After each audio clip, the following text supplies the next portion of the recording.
नमस्कार, स्वागत है आपका वक्त इंडिया में। मैं हूं राजन वैद। आप सब जानते हैं कि करप्शन एक ऐसा दीमक है जिसने हमारे समाज को खोखला बना दिया है। आए दिन हमें ऐसी घटनाएं देखने को मिलती हैं जहां पे करप्शन के चलते कई जिंदगियां तबाह हो जाती हैं। ऐसी ही एक मिसाल देखने को मिली है जम्मू में जगती में रहने वाले पुरुषोत्तम पाडू को आज से तकरीबन 1 साल पहले जगती टाउनशिप में ही जो है एक क्वार्टर जो है अलॉट होता है, लेकिन उसके बाद तकरीबन 1 साल बीत जाता है, उसकी कोई खबर नहीं मिलती है, ना ही अलॉटमेंट मिलती है, ना ही उनको कोई उसके बारे में जानकारी दी जाती है।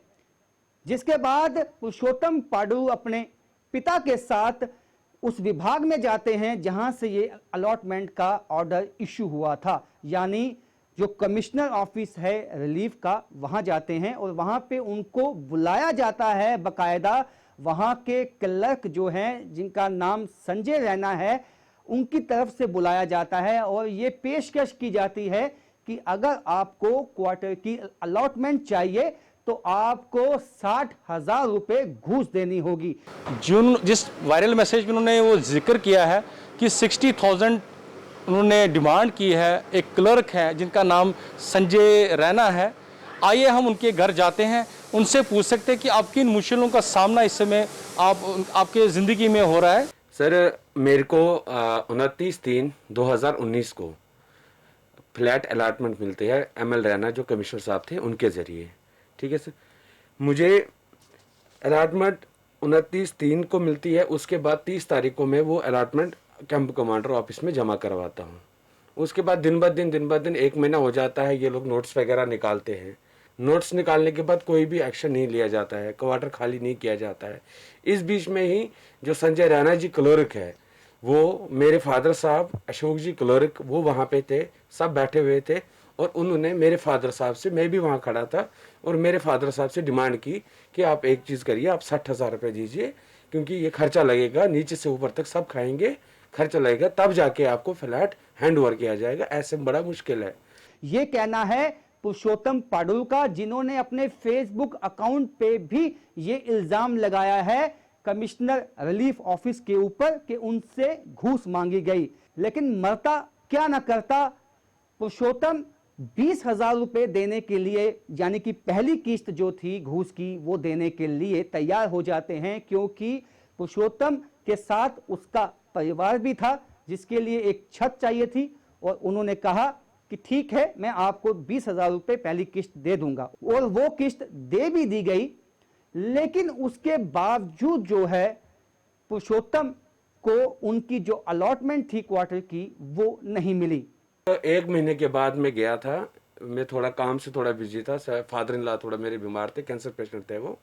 मैं उनके साथ थोड़ा डॉक्टर वगैरह के आगे पीछे बिजी रहा उनके साथ ही। उसके बाद मैं मैम के पास गया।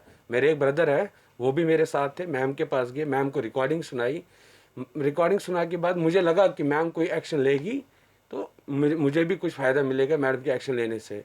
जब मैंने और 1-1.5 महीना इंतज़ार किया तो मैडम ने कोई एक्शन नहीं लिया, जो कि कमिश्नर साहब तक भी मैंने कोशिश की बात पहुँचाने थी मैडम के ज़रिए ही, मगर मुझे नहीं लगता कि मैडम के ज़रिए कमिश्नर साहब तक भी ये बात पहुँची है कभी।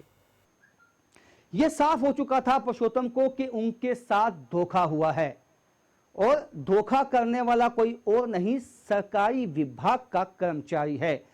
और उनसे घूस इस बात पर मांगी गई कि नीचे से लेकर ऊपर तक पैसा देना होता है, तब जाके क्वार्टर का अलॉटमेंट मिलता है।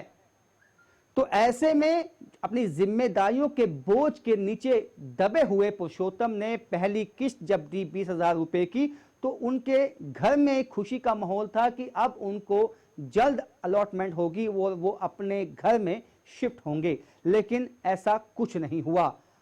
अभी भी जो है पुरुषोत्तम को उनकी जो अलॉटमेंट है, जो जिसका लेटर उनको 1 साल पहले मिल चुका था, वो अभी तक मुहैया नहीं करवाया गया है।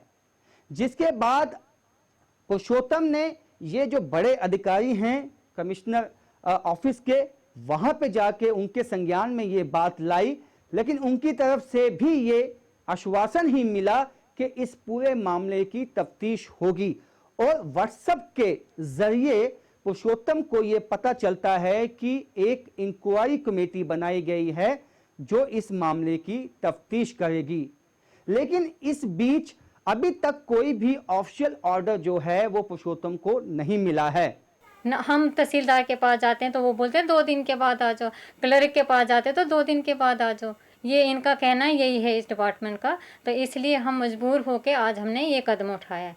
फिर भी मैं चाहती हूँ, मेरी यही रिक्वेस्ट है कमिश्नर साहब से, तो यही रिक्वेस्ट है कि वो इससे ज़्यादा हमें तंग ना करे। हमने बहुत सफ़र किया है, मेरी शादी को 9 साल हो गए, 9 साल में हमने बहुत सफ़र किया है। एक फ्लैट में 2 फैमिलियाँ नहीं रह सकती हैं, ये तो सबको पता है। हमने इतना सफ़र किया है, आगे हमें कमिश्नर साहब और ना कराएं। मैं दिल्ली से आया और इन हालात में मेरी एज इस वक्त 64+ है, एक सीनियर सिटीजन हूँ।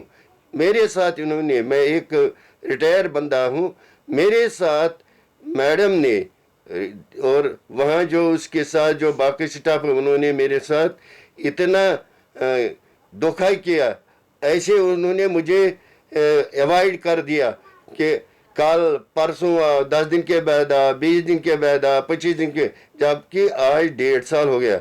और मेरी तरफ से कमिश्नर साहब को, क्योंकि मुझे कहा गया कि कमिश्नर साहब के पास हमने फाइल भेजी है, मुझे नहीं पता लग रहा है कि क्या बात हुई थी इनको आपस में, इसलिए मैं मजबूर हो गया, मेरा बेटा मजबूर हो गया जिसने ये स्टेप उठाया है।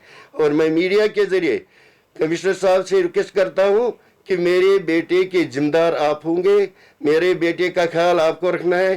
कल अगर कोई भी परेशानी होगी, क्योंकि आपने मेरे बेटे को बहुत दुख पहुँचाया है और आपने मेरे साथ, आपके स्टाफ ने, मैं आपसे ही नहीं क्योंकि आप इस डिपार्टमेंट के सरबराह हो, मेरे साथ आपके डिपार्टमेंट में इतना बुराई किया कि कहने की बात नहीं। जो हालात हैं इस वक्त पुरुषोत्तम की फैमिली के, वो बद से बदतर बन गए। अब पुरुषोत्तम की ये मांग है कि उनको उनका हक दिलाया जाए। हालांकि उनको ये यकीन दहानी दिलाई गई है कि इसकी तफ्तीश होगी और जो भी इसमें दोषी पाया जाएगा उसके खिलाफ कार्रवाई होगी। लेकिन पुरुषोत्तम के पास अभी तक लिखित में कोई भी ऐसा ऑर्डर नहीं आया है। लेकिन जो ऑर्डर की कॉपी हम आपको दिखा रहे हैं, ये व्हाट्सएप ग्रुप्स में जो है सर्कुलेट हुआ है, जिसके तहत उन पुरुषोत्तम के पास पहुंचा है। अब पुरुषोत्तम इंसाफ चाहते हैं। अब ये जो बड़े बड़े दावे करते हैं करप्शन को हम खत्म करेंगे जम्मू कश्मीर में, अब ये उनकी जिम्मेदारी है कि इसका कड़ा संज्ञान लें और पुरुषोत्तम और उसके परिवार को उनका हक दिलाया जाए। अभी के लिए इतना ही। देखते रहिए वक्त इंडिया।